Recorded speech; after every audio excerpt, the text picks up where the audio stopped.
Salut, dans cette vie, il faut marquer son temps parce qu'on ne vit pas éternellement. Thomas Sankara l'avait compris. Mort très jeune, il avait quand même fait l'essentiel. Et plusieurs années après, sa mémoire reste toujours inspirante.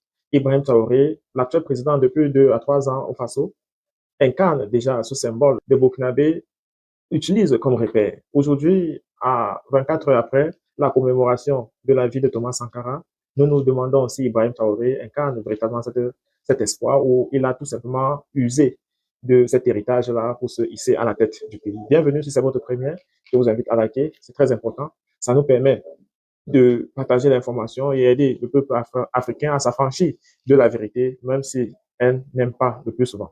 Alors, le 15 octobre, le Burkina Faso s'arrête de Ouagadougou jusqu'au village les plus reculés. Le peuple lève le poing vers le ciel, non pas dans la douleur, mais dans la fierté. Car ce jour, on se souvient du capitaine Thomas Sankara, cet homme qui a osé rêver d'une Afrique libérée de la corruption, de la faim et de la domination étrangère.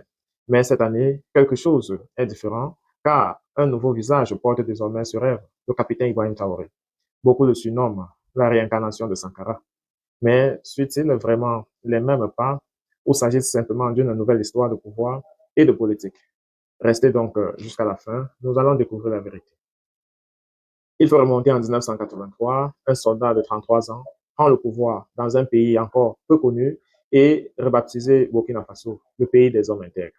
La révolution de Sankara ne reposait ni sur la peur, ni sur le luxe, mais sur l'intégrité, la simplicité et la fierté.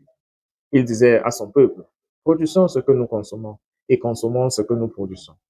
Et sur la scène mondiale, il affirmait avec courage, nous n'avons pas besoin de votre aide si elle signifie perdre notre dignité. Mais ce courage eut un prix. Le 15 octobre 1987, il est assassiné, trahi par son ami le plus proche.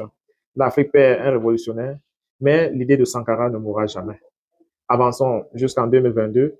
Le Burkina Faso est de nouveau plongé dans le chaos. Terrorisme, corruption, ingérence étrangère. Et soudain, au sein de l'armée, un autre jeune capitaine se lève, Ibrahim Traoré. Lorsqu'il prend le pouvoir, le monde le regarde avec méfiance. Mais à l'intérieur du pays,